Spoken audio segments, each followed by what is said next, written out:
সর্বোপরি বিশেষ করে গরিব এবং অসহায় মুসলমানদের ঈমান হরণ করার জন্যে সারা বাংলাদেশে বিশেষ করে সীমান্তবর্তী এলাকাগুলোতে মুসলমানদের ঈমান হরণ করার জন্যে খ্রিস্টান মিশনারি প্রতিদিন মুসলমানদের ঈমান হরণ করার জন্যে তারা কাজ করে যাচ্ছে।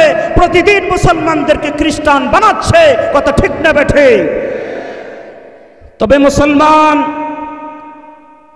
আমাদেরকে শপথ নিতে হবে, শপথ নিতে হবে আমরা আমাদের জীবন থাকতে, আমাদের ঈমান থাকতে, আমাদের শেষ শ্বাস নিঃশ্বাস বাকি থাকার আগ পর্যন্ত, আমার শরীরে এক ফোঁটা রক্ত বাকি থাকা পর্যন্ত, যতদিন পর্যন্ত আমাকে আল্লাহ কথা বলার তৌফিক দিয়েছে, ততদিন ছিনতাই, ঈমান ছিনতাইকারীদের হাতে, ঈমান চোরদের হাতে আমার ঈমান আমি কোনোভাবেই বিক্রি করব না। কে কে রাজি আছি? তুই হাত তুলে আল্লাহকে দেখায় দেই।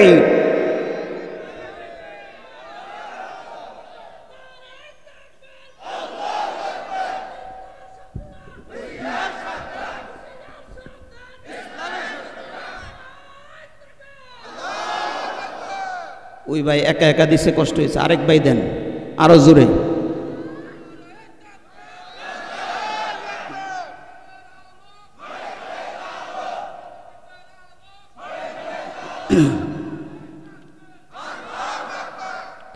তাকবীরের ধ্বনি যত উঠবে নাস্তিকদের কলিজার মধ্যে কম্পন শুরু হয়ে যাবে, তসলিমা নাসরিনদের কলিজার মধ্যে আঘাত পড়ে, মুরগি কবির শাহরিয়া কবিরদের কলিজার মধ্যে আগুন ধরে যায় মুসলমান যখন তাকবীরের ধ্বনি দেয়। কথা ঠিক না বেঠে?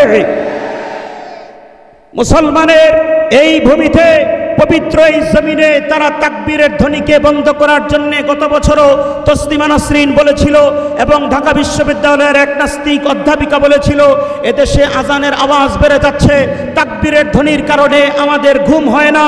আমরা পরিষ্কার ভাষায় বলে দিতে চাই, এদেশ 14 কোটি মুসলমানের দেশ, এদেশ হাফিজি হুজুরের দেশ, এদেশ আমিনী সাহেবের দেশ, এই দেশ মধুপুর হুজুরের দেশ, এই দেশ শাহ আহমদ শফির দেশ।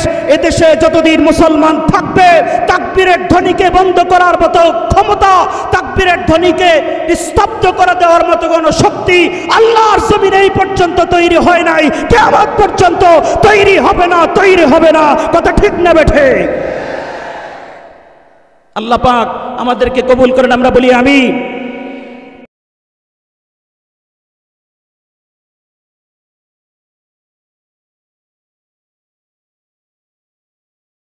আসসালামু আলাইকুম ওয়া রাহমাতুল্লাহি ওয়া বারাকাতুহু। ইন্নাল হামদালিল্লাহ حمدا يليق بجلاله وكماله فسبحانه له الحمد في الأولى والآخرة وهو على كل شيء قدير. اللهم إنا نشهدك ونشهد ملائكتك بأنك أنت الله لا إله إلا أنت الأحد الفرد الصمد الذي لم يلد ولم يولد ولم يكن له كفوا أحد. ونشهد أن سيدنا وحبيبنا ومولانا محمدا عبده ورسوله الذي أرسله بالحق بشيرا ونذيرا وداعيا إلى الله بإذنه وسراجا منيرا فقد قال الله تعالى في كلامه المجيد وفي فرقانه الحميد: أعوذ بالله من الشيطان الرجيم. بسم الله الرحمن الرحيم. إن الذين قالوا ربنا الله ثم استقاموا فلا خوف عليهم ولا هم يحزنون.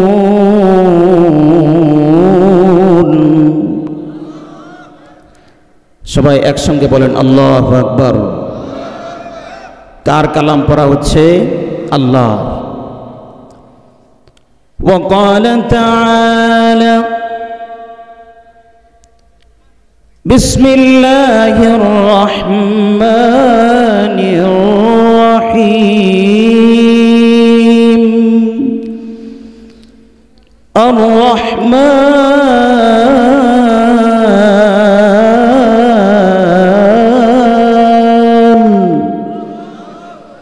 علم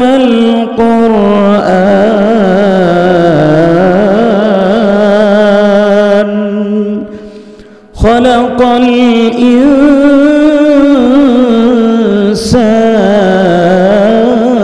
الإنسان علمه البيان.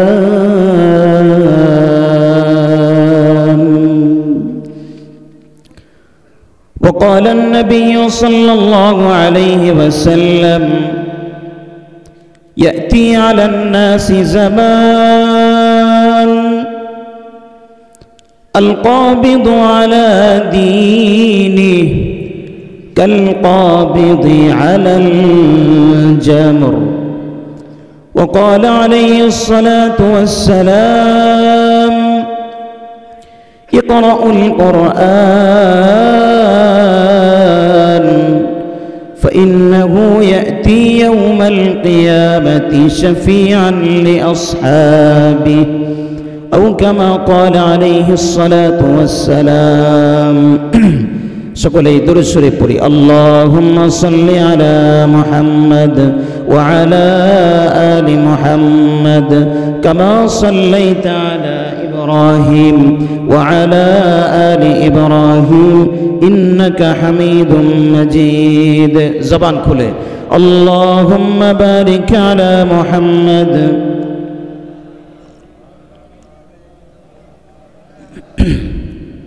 وعلى آل إبراهيم إنك حميد مجيد. زبان كل بلغ اللولا بكماله كشف الدجى بجماله حسنت جميع خصاله صلوا عليه وآله. مدرسة العلم والدعوة লালমনিরহাট ঐতিহ্যবাহী এই মাদ্রাসার আজকের এই ইসলামী মহাসম্মেলনের সম্মানিত সভাপতি, অত্র অঞ্চলের সর্বজন শ্রদ্ধেয় আলেমে দ্বীন, অসংখ্য আলেমের উস্তাদ হযরতুল আল্লাহ মাওলানা জয়নুল আবেদিন সাহেব দামাত বারাকাতুহুমুল আলিয়া এবং আজকের অন্যান্য হযরত উলামায়ে কেরাম, মধুপুর পীর সাহেব হুজুর এবং আমার শেখ আল্লামা মুফতি হাফিজউদ্দিন সাহেব দামাত বারাকাতুহুমুল আলিয়া এবং অন্যান্য দেগার উলামায়ে কেরাম, সামনে উপবিষ্ট মাদ্রাসার ছাত্র ভাইয়েরা, বিভিন্ন মাদ্রাসার উলামায়ে কেরাম, জাতির সর্বশ্রেষ্ঠ সন্তান উলামায়ে কেরাম এবং বিভিন্ন জায়গা থেকেও আগত ইসলাম প্রেমিক, কোরআন প্রেমিক, রাসূল প্রেমিক এবং রাসূল সৈনিকেরা এবং পর্দার আড়ালে অবস্থানরত আমার মা ও বোনেরা, আসুন আল্লাহ রাব্বুল আলামিনের দরবারে আমরা শুকরিয়া আদায় করি। অন্তরের অন্তঃস্থল থেকে আমরা সকলেই বলে নিচ্ছি সমস্বরে সবাই বলছি আলহামদুলিল্লাহ। সবাই আবার বলছি আলহামদুলিল্লাহ। প্রশংসা করলাম কার? সর্বদা প্রশংসা হবে কার? অসুস্থ অবস্থায় প্রশংসা হবে কার? সুস্থ অবস্থায় প্রশংসা হবে কার?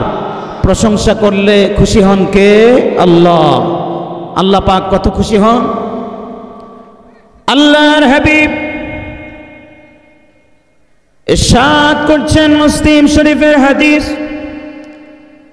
855 নম্বর হাদিস, আল্লাহর নবী ইরশাদ করছেন আলহামদুলিল্লাহি তামলাউল মিজান। বান্দা যখন একবার আলহামদুলিল্লাহ আল্লাহকে খুশি করার জন্যে, শুকরিয়া আদায় করার জন্যে একবার আলহামদুলিল্লাহ বলে, ওই আলহামদুলিল্লাহটাকে আল্লাহ রাব্বুল আলামিন তার কুদরতি ব্যাংকে জমা করে রাখে। আলহামদুলিল্লাহি তামলাউল মিজান। হাসরের ময়দানে কঠিন অবস্থা যখন তৈরি হয়ে যাবে, সূর্য যখন আকরাবু মিন মাইলিন, 1 মাইল কাছে চলে আসবে, মানুষ পাগলের মতো দৌড়াতে থাকবে। আল্লাহ রাব্বুল আলামিন তখন ফেরেশতাদেরকে ডেকে বলবে, আমার বান্দার আমলনামায় আলহামদুলিল্লাহর যেই নেকগুলো জমা হয়েছে ওই নেকগুলো মিজানের পাল্লায় তুলে দাও। চিল্লায় বলি আল্লাহু আকবার। মিজানের পাল্লায় তুলে দেওয়া হবে। আলহামদুলিল্লাহটাকে মিজানের পাল্লায় দেওয়ার পরে রাসূল আরবি জনাবে মুহাম্মদুর রাসূলুল্লাহ সাল্লাল্লাহু আলাইহি ওয়াসাল্লাম ইরশাদ করেন, মিজানের পাল্লায় টান দেওয়ার সঙ্গে সঙ্গে আলহামদুলিল্লাহর নেকি দিয়ে আল্লাহ পাকের ইশারায় বান্দার সবটুকু নেকির পাল্লা অনেক ভারী হয়ে যাবে। জোরে জোরে বলি সুবহানাল্লাহ। সুবহানাল্লাহ বললে লাভ না ক্ষতি? এই হাদিসের দ্বিতীয় অংশে আল্লাহর নবী বলছেন, সুবহানাল্লাহি তামলাউ মা বাইনাস সামাওয়াতি ওয়াল আরদ। বান্দার এক একটা সুবহানাল্লাহ আল্লাহর কাছে এত দামি, এত দামি। একবার বান্দা যখন তার জবান দিয়া, আল্লাহর দেওয়া জবান দিয়া একবার যখন সুবহানাল্লাহ বলে, আল্লাহ পাক বান্দার প্রতি এত খুশি হয়ে যায়, এত খুশি হয়ে যায়, সঙ্গে সঙ্গে সুবহানাল্লাহর নেকি দিয়া জমিন থেকে 500 বছরের দূরত্ব আসমান পর্যন্ত পুরা জায়গাটা আল্লাহ পাক নেকি দিয়া ভরপুর করে দেয়। জোরে জোরে বলি সুবহানাল্লাহ। আমার ভাইরা, আল্লাহ পাকের কাছে কি নেকির কোন অভাব আছে? আল্লাহ পাক ইরশাদ করছে, তুমি মনে করো না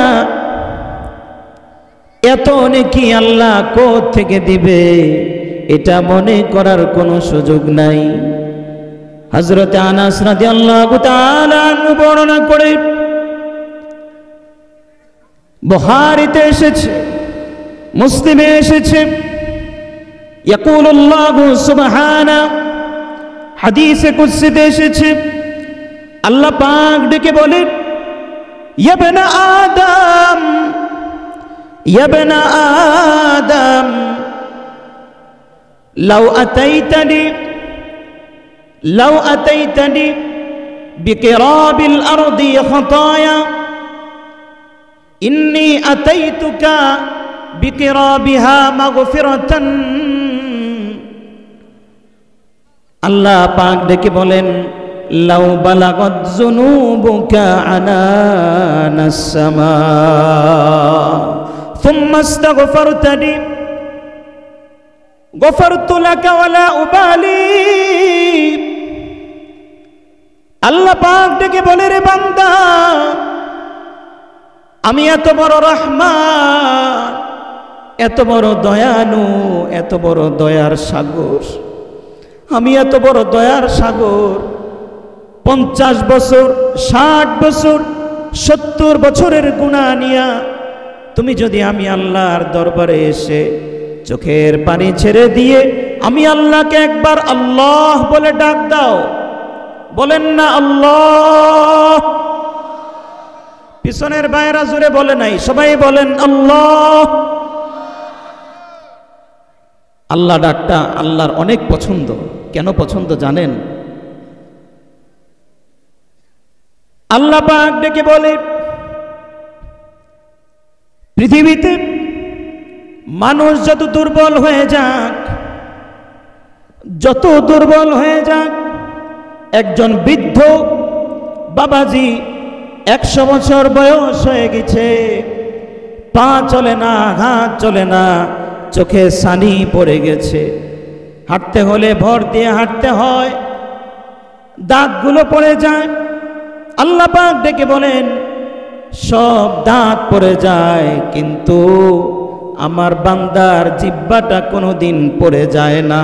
কেননা আল্লাহ শব্দটা উচ্চারণ করার জন্যে আমার বান্দার শুধু জিহ্বা আর জিহ্বার তালুটা ব্যবহার করতে হয়, আর কিছু ব্যবহার করতে হয় না। আমার বান্দা যেন মৃত্যুর আগ পর্যন্ত আমাকে আল্লাহ আল্লাহ বলে ডাকতে পারে, এজন্য আমার বান্দার জিহ্বাটা আমি মৃত্যুর আগ পর্যন্ত ভালো রাখি। চিল্লায়ে বলি আল্লাহু আকবার। আল্লাহ পাক ডাক দিয়ে বলছেন,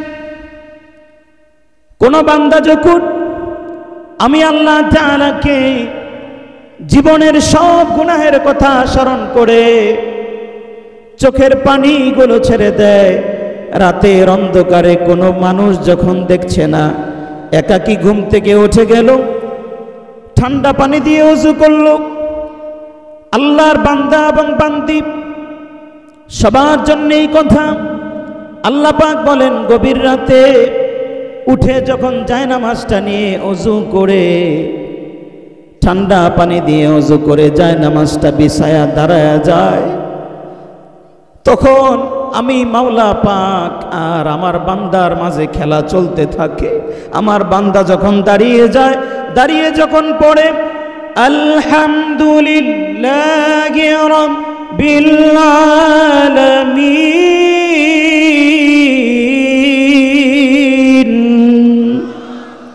আল্লাহ বলেন আমার বান্দা গভীর রাতে আলহামদুলিল্লাহি রাব্বিল আলামিন বলার সঙ্গে সঙ্গে আমি আরশ থেকে আমার বান্দাকে ডাক দিয়ে বলি, বান্দা তুমি আমার প্রশংসা করেছো, তুমি যা চাও আমি তাই তোমাকে দিয়ে দিব। চিল্লায়ে বলি আল্লাহু আকবার।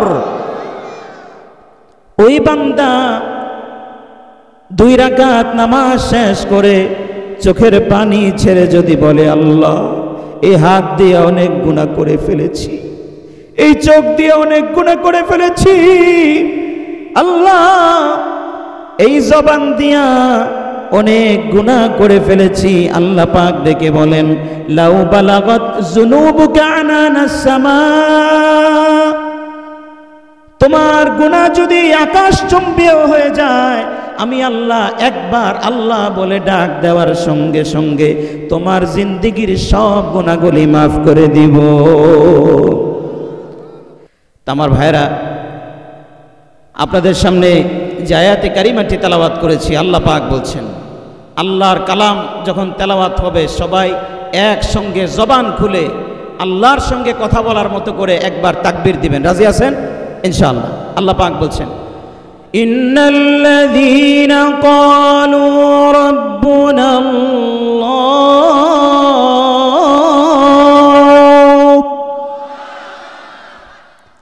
অন্য আয়াতে আল্লাহ পাক বলছেন, الذين آمنوا وعملوا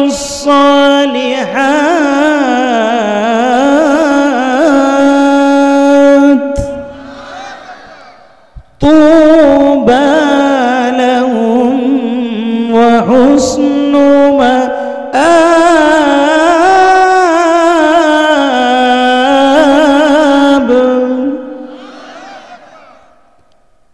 আল্লাহ পাক ডেকে বলছে, আল্লাযীনা আমানু, যারা ঈমান এনেছে এবং সৎ কর্ম করেছে, নামাজ পড়েছে, যাকাত দিয়েছে, হজ করেছে, অন্যের হক মেরে খায় নাই, ওই সমস্ত ঈমানদারদের জন্য তুবা লাহুম, তাদের জন্য রয়েছে তুবা। এখানে ওলামায়ে কেরাম আছেন, তুবার অনেকগুলো তাফসীর হয়। আল্লাহর নবী, বিশ্ব নবী জনাবে মুহাম্মদুর রাসূলুল্লাহ সাল্লাল্লাহু আলাইহি ওয়াসাল্লাম বলেন, ইন্না ফিল জান্নাতি শাজারাতান ইউকালু লাহা তুবা, জান্নাতের ভেতরে একটা গাছ রয়েছে, যেই গাছটার নাম হলো তুবা গাছ। সুবহানাল্লাহ। ওই গাছটা আল্লাহ পাক শুধু মুমিনদের জন্য তৈরি করেছেন, ঈমানদারদের জন্য তৈরি করেছেন। চিল্লায় বলি আল্লাহু আকবার। ওই গাছটার দুইটা বৈশিষ্ট্য। প্রথম বৈশিষ্ট্য হলো সমস্ত ঈমানদার জান্নাতে প্রবেশ করার পরে, বলেন তো ঈমানদার ছাড়া, ঈমান ছাড়া কেউ জান্নাতে প্রবেশ করতে পারবে না। ঈমানদার যখন জান্নাতে প্রবেশ করবে, জান্নাতীদেরকে প্রথম যেই পোশাকটা পরিধান করানো হবে, নবীজি বলেন, তাখরুজু সিয়াবু আহলিল জান্নাতি মিন আকমামিহা, সমস্ত জান্নাতীদের পোশাকটা কোত্থেকে তৈরি হবে? তুবা নামক গাছের যে ফুল হবে, ফুল থেকে যে পাপড়ি হবে, ওই পাপড়ি দিয়া আল্লাহ পাক সমস্ত জান্নাতীদের জন্য একটি করে জামা তৈরি করবেন। সুবহানাল্লাহ। জান্নাতীদেরকে ফুলের পাপড়ি দিয়া তারপরে জামা আল্লাহ নিজে তৈরি করে এক সেট করে সবাইকে জামা পরায় দিবেন। চিল্লায় বলি আল্লাহু আকবার। এরপরে নবীজি বলেন, ওই গাছটা কত বড় তুমি কি জানো? কোটি কোটি জান্নাতি ওই গাছের জামা পরার পরে কি হবে? নবীজি বলেন, ওই গাছটা এত বড়, লা ইয়ারকাবুহা লা ইয়াকতাউহা রাকিবুন মিআতা আমিন, 100 বছর পর্যন্ত একজন ঘোড়সওয়ার শক্তিশালী জান্নাতের ঘোড়া নিয়ে 100 বছর পর্যন্ত যদি দৌড়ায়, ওই জান্নাতের ছায়া পার হওয়া তো দূরের কথা, ওই ঘোড়া 100 বছর পরে ক্লান্ত হয়ে পড়ে যাবে, গাছের ছায়া পার করা সম্ভব হবে না। সুবহানাল্লাহ। সেই গাছ আল্লাহ ঈমানদারদেরকে দান করবেন, যাদের মাঝে ঈমান আছে। আমাদের মাঝে ঈমান আছে না নাই?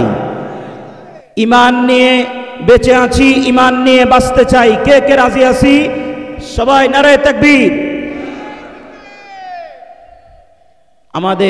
আমার আগের আলোচক সাহেব বলে গিয়েছেন যে ঈমান আমার সবচেয়ে বড় দৌলত, সবচেয়ে বড় সম্পদ, সবচেয়ে বড় সম্পদ।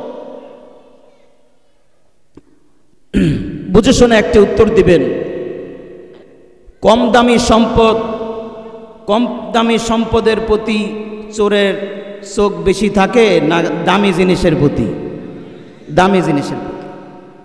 তাহলে বোঝা গেল ঈমান চোর যারা, তাদের চোখ হলো ঈমানের দিকে, কারণ ঈমানের চাইতে দামি আর কিছু হতে পারে না। ঈমান চোররা আমার ঈমান ছিনিয়ে নেওয়ার জন্য বহুবিধ চেষ্টা চালিয়ে যাচ্ছে। কথা ঠিক না বেঠে?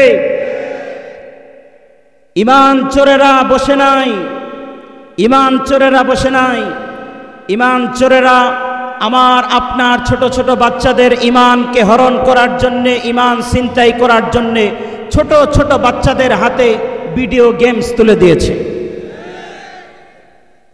আমার আপনার যুবকদেরকে শেষ করে দেওয়ার জন্যে, আমার তরুণ এবং যুবক মুসলমানদেরকে শেষ করে দেওয়ার জন্যে বাংলাদেশে আমেরিকা থেকে একটি নতুন দিবস আমদানি করা হয়েছে। যুবকদের এবং যুবতীদের ঈমান, ইজ্জত, সম্মান সব শেষ করে দেওয়ার জন্যে নতুন একটি দিবস এদেশে আমদানি করা হয়েছে, যেই দিবসটার নাম হলো ভালোবাসা দিবস।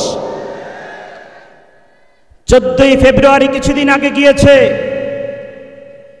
আমার মা বোনদের ঈমান নষ্ট করার জন্যে, আমার মা বোনদের আমল নষ্ট করে দেওয়ার জন্যে তারা প্রতিটা ঘরে ঘরে মা বোনদের সামনে টিভি সিরিয়ালের মাধ্যমে, নাটকের মাধ্যমে, সিরিয়ালের মাধ্যমে সিরিয়াল বাই সিরিয়াল মহিলাদের ঈমান এবং আমল নষ্ট করে দিচ্ছে।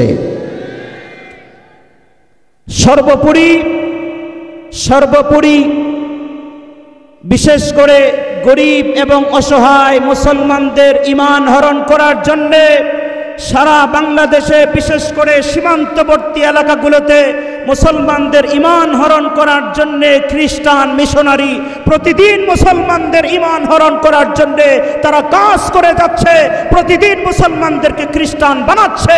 কথা ঠিক না বেঠে? তবে মুসলমান, আমাদেরকে শপথ নিতে হবে,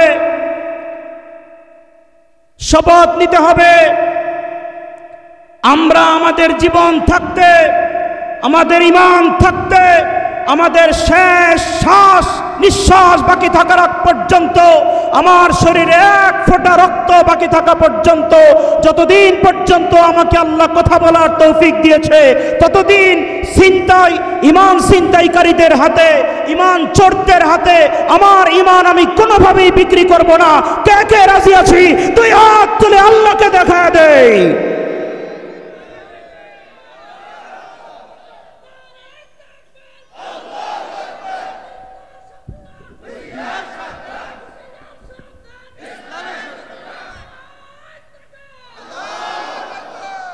ওই ভাই একা একা দিছে, কষ্ট হয়েছে, আরেক ভাই দেন আরো জোরে।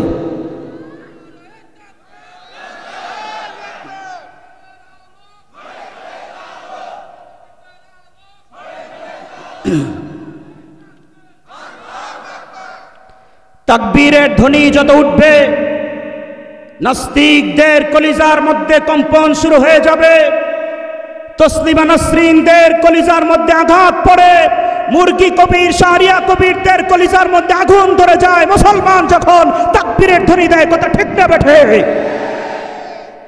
মুসলমানের এই ভূমিতে, পবিত্র এই জমিনে তারা তাকবীরের ধ্বনিকে বন্ধ করার জন্য গত বছরও তসলিমা নাসরিন বলেছিল এবং ঢাকা বিশ্ববিদ্যালয়ের এক নাস্তিক অধ্যাপিকা বলেছিল, এদেশে আজানের আওয়াজ বেড়ে যাচ্ছে, তাকবীরের ধ্বনির কারণে আমাদের ঘুম হয় না।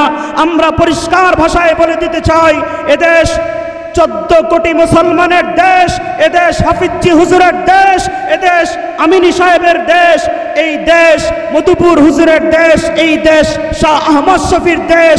এদেশে যতদিন মুসলমান থাকবে, তাকবীরের ধ্বনিকে বন্ধ করার মতো ক্ষমতা, তাকবীরের ধ্বনিকে স্তব্ধ করে দেওয়ার মতো কোনো শক্তি আল্লাহর জমিনে এই পর্যন্ত তৈরি হয় নাই, কিয়ামত পর্যন্ত তৈরি হবে না। কথা ঠিক না বেঠে? আল্লাহ পাক আমাদেরকে কবুল করেন, আমরা বলি আমিন। নাস্তিকদেরকে দমানোর জন্য ছোট্ট একটা ফু লাগবে। কি লাগবে? একটা ফু লাগবে। কিসের ফু?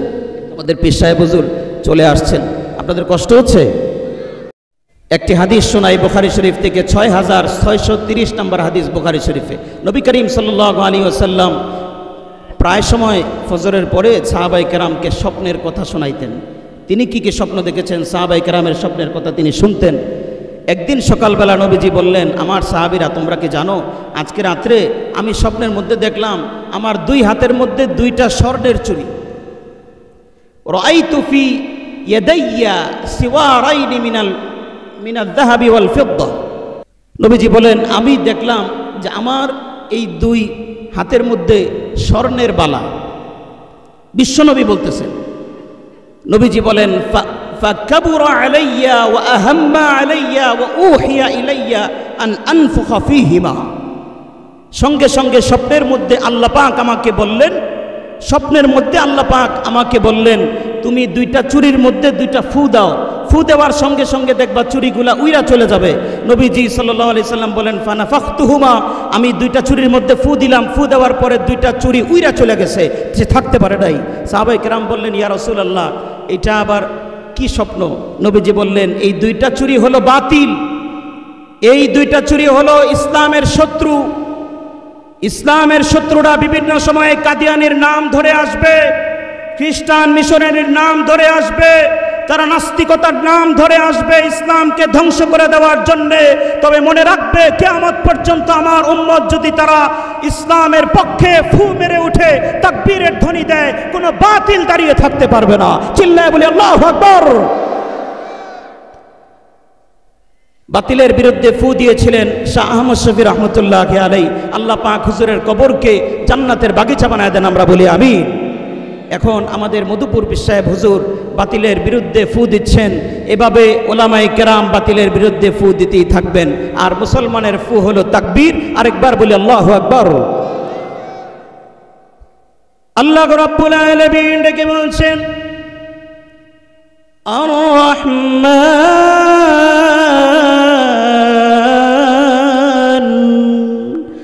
আল্লামাল কুরআন।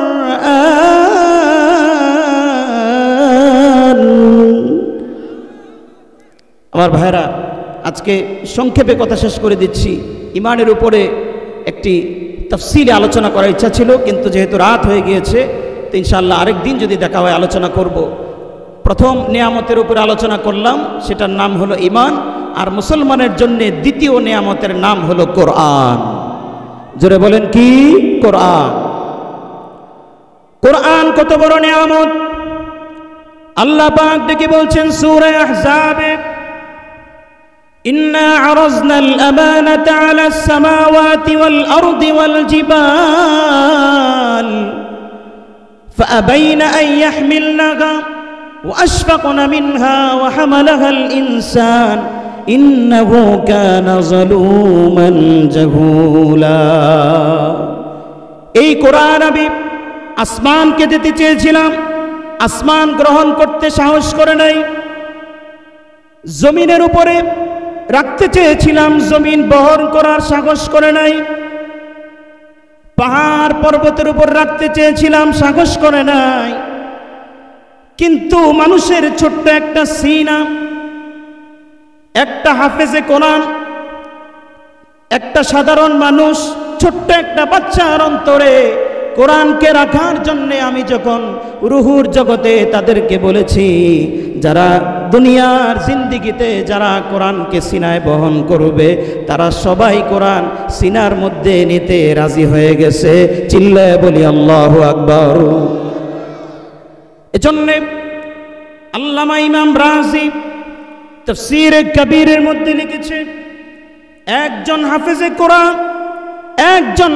কোরআন তার বয়স যতই হোক, 7 বছর 8 বছর 10 বছর, এরপর উপরে যত যায়, একজন হাফেজে কোরআনের যে বুক, নারে তাকবীর, লিল্লাহি তাকবীর, আল কোরআনের আলো,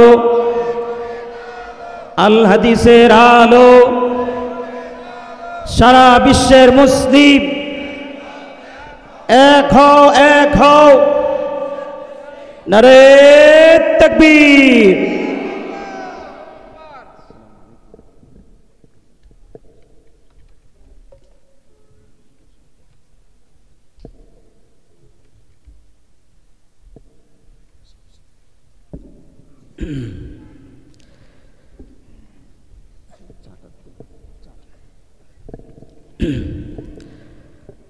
আমরা সবাই একবার পড়ি আলহামদুলিল্লাহ।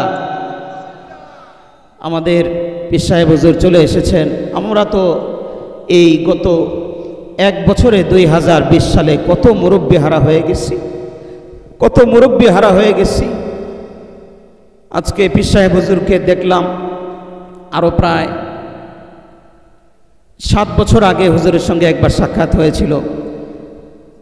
হুজুরের হয়তো মনে নেই, আমি তো ছোট মানুষ। আলহামদুলিল্লাহ, এখন তো আর বুজুর্গরা নেই। এখন আমাদের সর্বশেষ যে বুজুর্গরা আছেন, তার মধ্যে অন্যতম আমাদের পীর সাহেব হুজুর, মধুপুর পীর সাহেব হুজুর।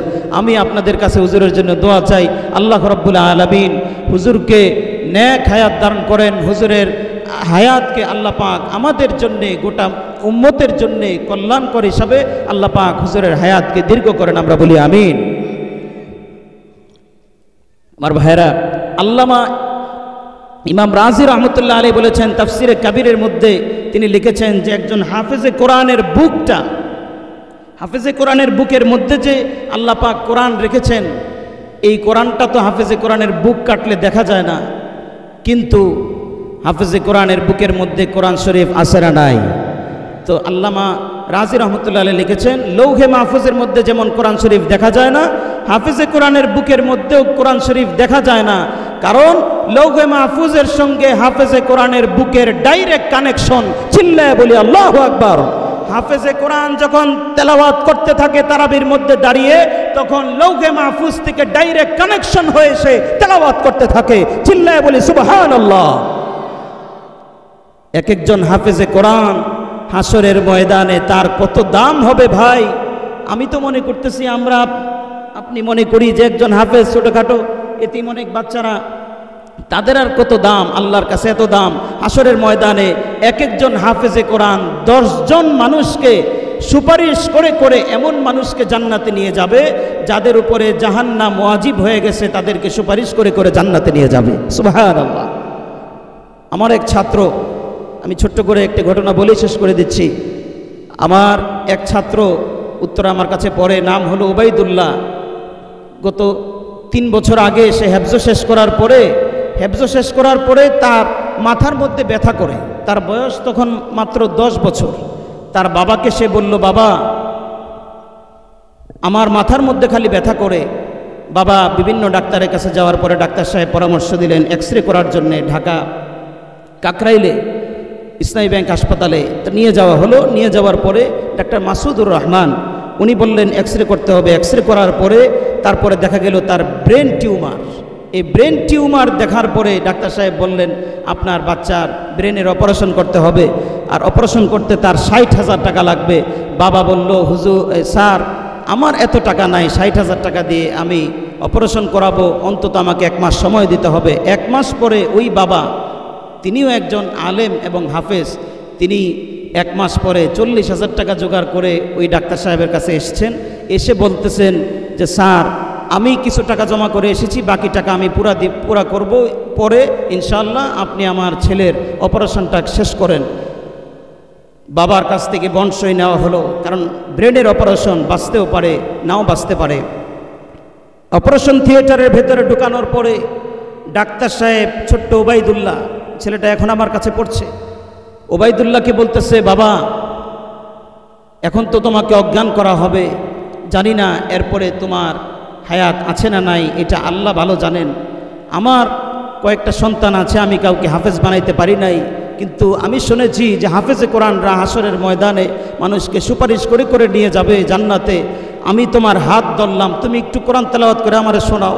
তো ওবাইদুল্লাহ ওইটির মধ্যে শুয়া কোরআন তেলাওয়াত শুনেছে।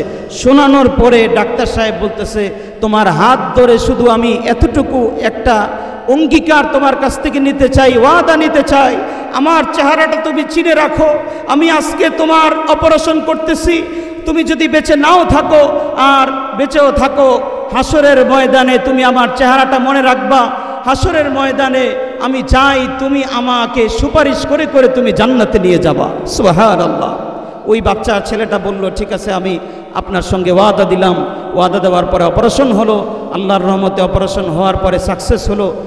এরপরে যখন বাবা ডাক্তারের কাছে টাকা দেওয়ার জন্য আসলো, টাকা দেওয়ার জন্য যখন দিল, ডাক্তার সাহেব বলতেছে, ভাইজান টাকা আপনি আপনার পকেটে রেখে দেন, টাকা দিতে হবে না। আল্লাহু আকবার। কেন টাকা দিতে হবে না? ডাক্তার সাহেব বলতেছে, যেই টাকা আপনি দিবেন এই টাকার বিনিময়ে আপনার ছেলের সঙ্গে একটা চুক্তি হয়ে গেছে। আমি নিজের কানে সেই ঘটনা শুনেই বলছি। পরে বলছে ডাক্তার সাহেব যে আপনার ছেলের সঙ্গে চুক্তি হয়েছে দুনিয়ার কোনো চুক্তি না, আপনার ছেলের সঙ্গে আখেরাতের চুক্তি হয়ে গেছে। আমি আপনার ছেলের সঙ্গে ওয়াদা নিয়েছি, আখেরাতে সে আমার জন্য সুপারিশ করে করে আমার চেহারা দেখে সে জান্নাতে নিয়ে যাবে। এজন্য আমি আপনার ছেলের যত টাকা এসেছে সব টাকা আমি মাফ করে দিলাম। সুবহানাল্লাহ। আবার ভাইরা, একজন ডাক্তার সাহেবের একজন হাফেজে কোরআনের প্রতি কি পরিমাণ দরদ, যে সেই হাফেজে কোরআনদেরকে আমাদের ভালোবাসার দরকার আছে না নাই? আছে। এই হাফেজ এখানে তৈরি হচ্ছে, হাফেজের কারখানা, মাদ্রাসাতুল ইলমি ওয়াদ দাওয়া। আজকে এই পর্যন্তই। আল্লাহ রাব্বুল আলামিন আমাদের সবাইকে আমল করার তৌফিক দান করেন। আসসালামু আলাইকুম ওয়া রাহমাতুল্লাহি ওয়া বারাকাতুহু।